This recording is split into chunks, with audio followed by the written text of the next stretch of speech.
Welcome to our New Deal podcast. I'm Zach. And I'm Nicole. And last week we talked a lot about the things that Biden has done so far that we've liked. This week we're going to talk about some of Biden's promises during his campaign and the start of his administration. And we're going to talk about the promises that we feel he's broken and those that we feel he's kept. So we're going to start off with immigration. Biden said that he would have a 100-day moratorium on deportations. So basically saying he would stop deporting immigrants during those first 100 days. So how do we think he's done with this so far? Well, he hasn't gotten very far with the 100-day freeze because just recently a Texas conservative judge actually ruled against it. And so he can't actually enforce that. But the judge also said that that doesn't mean that he has to schedule these deportations, which is something that the administration has been doing.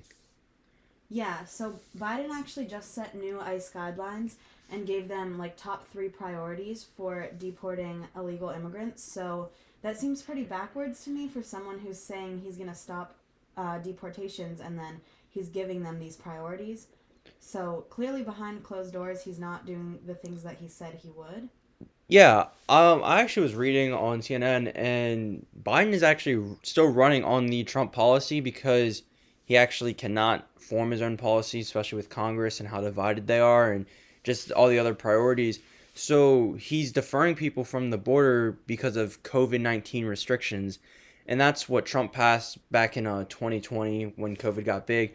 And if that's a political move by Trump to just limit illegal immigrants or just actually for his care of COVID, I still think it's a pretty good policy. But I don't think Biden should be running this through his administration because he knows that immigrants are one of his key parts and key voters. But the COVID-19 safety guidelines for deportations are just one of his priorities. Like, there are several focus groups that he's said that I should be deporting. And I just think for how vocal Biden and Harris both were about improving the treatment of immigrants and stopping deportations, it's just really disheartening to see how much they're not doing that. Yeah, and I mean I'm all for. I mean when it comes to legal immigration, I think we should be helping these people become citizens, but some people don't cooperate, and I think some deportation has to happen, but I don't think at this high of a rate deportation should be happening.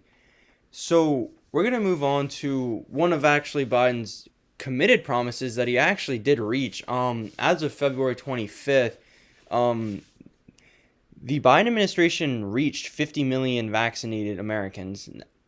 So he's on timeline to hit 100 million in 100 days. After 37 days, he reached 50 million. So with that pace, he's on track to hit about 167 million vaccines.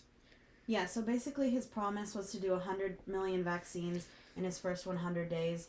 This is pretty straightforward. Like, he's ahead of schedule. He's fulfilling his promise on this. Hopefully, it continues as good as it's been going. Yeah, exactly. And it has to do with Americans wanting to get vaccinated. And the amount of Americans wanting to get vaccinated is about a 50-50 split between the country. But the people who do want to get vaccinated are going out there getting their shots when they're available. So that's really good about the Biden administration. Yeah, hopefully everybody or most people will be vaccinated within 2021. Um, but we're going to move on to minimum wage. So Biden's initial promise was for a $15 minimum wage in the next few years. So let's talk about how he's done so far. So when it comes to the minimum wage bill, Biden actually has done nothing so far into. Well, he's tried to get legislation to pass it, but the Senate parliamentarians said that they cannot put it on the COVID-19 relief bill. And when it comes to a $15 minimum wage bill, I'm actually against it by surprise. So I think that the $15 minimum wage is long overdue. Workers are underpaid. Some Democratic, like Joe Manchin, has been saying that he wants an $11 minimum wage. $11 is not a living wage. $15 is probably the bare minimum. So I think that this is something that they should be pushing for. And I also think it is relevant to the COVID-19 bill because workers, minimum wage workers, are putting their lives at risk during this time.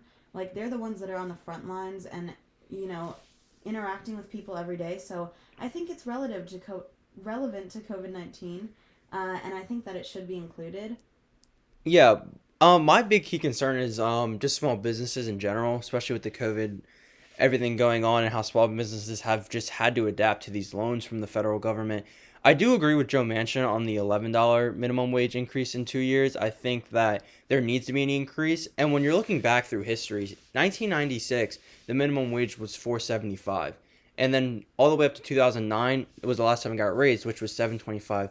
That 225 250 increase, if I can do my math right, from 1996 to 2009 is going to really struggle to combat with a 5 year increase of 50 from 7.25 to $15, especially when we don't know how the economy is going to play out within these next 5 years.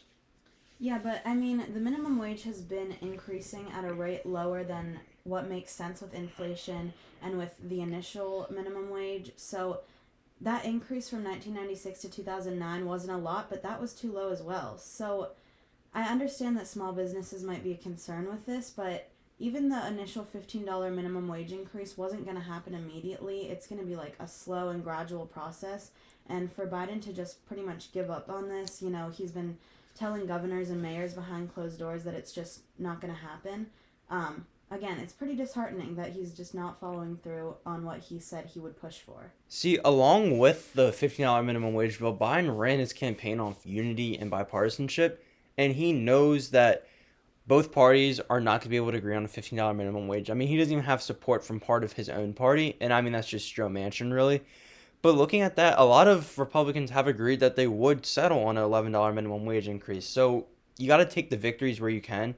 So I think Biden should definitely push hard with the $11 minimum wage, and possibly if he wins Congress in 2022 at a better majority, then he should definitely push the $15 minimum wage. But I think he needs to expand the range for that increase, as because like you said, I mean, the minimum wage over the last 20 years hasn't increased that much, and I think you're 100% correct. I think we should be at $15 today at the minimum wage, but just because of lack of congressional support for an increase, we are stuck where we're at today at 725.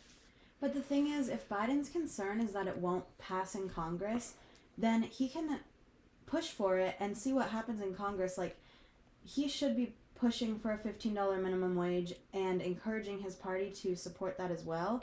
And then it'll come down to whether Congress supports it. I understand that he's pushing for bipartisanship, but when people are really struggling to make ends meet, struggling with finances, especially under COVID, I don't think bipartisanship should be the main focus. I think it should be getting people a living wage. No, I agree, but I just can't see it ever coming through. And I mean, we mentioned Joe Manchin a lot, but he's the senator from West Virginia. He's just that super conservative Democrat, and with him there and not really many other Democrats to like booster him, because I mean he's the 50th vote in any Democrat vote. He's the one they're counting on. I think sometimes you just got to go with what he wants and at least increase the minimum wage where you can. Yeah, I agree. I guess some increase is better than nothing. So next we're going to talk about student debt and the student loan forgiveness. Yeah, so our last topic here is going to be on Biden and forgiving loan debt. So Biden campaigned that he was going to have loan forgiveness. He never really mentioned a number. He threw around numbers, he gave ballparks, but recently he's been very set on the $10,000 loan forgiveness. Nicole, do you think this is enough for people in student loan debt? I don't think it's enough because I think, you know, people who have hundreds of thousands in student loan debt, that number is just ridiculous, and it's not based on the actual value of their education. Colleges have been overcharging for tuition for many, many years, and I don't know. I think people should be able to afford an education if they go through the struggle to like work hard and accomplish that. They shouldn't have to worry about the finances as much. Yeah, money is definitely a huge cost when it comes to college, and but I'm kind of set on this $10,000 loan forgiveness. At a CNN town hall, um, a speaker asked if he would do $50,000, and he denied, or he said no. And I know a lot of progressives like Bernie Sanders and Elizabeth Warren are really pushing for that $50,000, but I just don't think it's viable. I think we should use that other $40,000 per person to maybe make education affordable in the future. boost the economy, put money into the Paris Climate Accord for the environment. There are so many things you can do with this. I think $10,000 is a good start, but just where our economy is nowadays, I cannot like picture Joe Biden ever doing $50,000 or even that being passed. I think $10,000 would be a good start. I think a lot of Democrats in Congress, not just like Bernie Sanders and the most progressive ones, a lot of them are actually pushing for like higher numbers of student loan forgiveness. I saw someone, I think it was AOC, she said there is already student loan forgiveness for like really wealthy students. So it's really such a huge class divide with the amount of student loan debt people are facing. I also have seen that Biden was wondering if he had the authority to cancel student debt and saying maybe it should just be handled by Congress. But a lot of legal experts and people, Democrats in Congress, are saying he has the ability to do that. And I think it could really make a huge difference, again, in like people who are struggling with their finances. I think this is something that's really necessary. Yeah, before we like see where Biden goes with this, I think we have to wait to see how much this COVID relief bill is going to be. Because it's definitely going to get cut in numbers because there's no way Republicans or even people like Joe Manchin and there's no way they're going to agree on a bill like that. So I think we have to wait to see how much comes out of this COVID-19 relief bill, where the economy is, and I think this is definitely a topic Biden can revisit within the future. Yeah, and I get that there's practical limitations. I mean, with all the things we've been talking about, you know, the reality might not allow for super, super progressive things to be passed. But I think if Biden's going to be vocal on $15 minimum wage and stopping deportations and canceling student loan forgiveness, he shouldn't already be kind of like taking a step back and being like, well, I don't know if we can accomplish these things. Like, if these are his focuses, he should be a little bit more aggressive with trying to support this progressive legislation. Yeah, and it's definitely good that Biden's being held accountable for these anomalies in his administration. He's going against words that he said, and I'm glad that there's a bunch of Congress people who are actually holding him accountable, unlike former presidents. And a lot of it has to do with money. Money's just a huge issue in the economy. So I think what Biden needs to do right now is just focus on passing a COVID-19 relief bill, keeping the vaccines administered, and I do think he needs to stop the deportation of immigrants, at least at the rate he's going. I will say quickly, I get that money is always a concern with these like expensive, these huge expensive pieces of legislation, but we have money and it's just dependent on where we spend it. Like, again, we're spending so much money on our defense. All the top billionaires have totally increased the amount that they've had since COVID started. So not everybody is strapped for money. The government's decision to spend money comes down just on like where we want to be putting our money, not if we have it. Yeah, exactly. And, we're just so early into the Biden administration. It's hard to tell how much these promises are going to be kept and broken. But as of right now, the four promises will be analyzed. Three of them have been sort of broken just by just congressional diversion and even like just former policies and everything. So, as always, we do thank you for tuning in to our New Deal podcast. I'm Zach. I'm Nicole.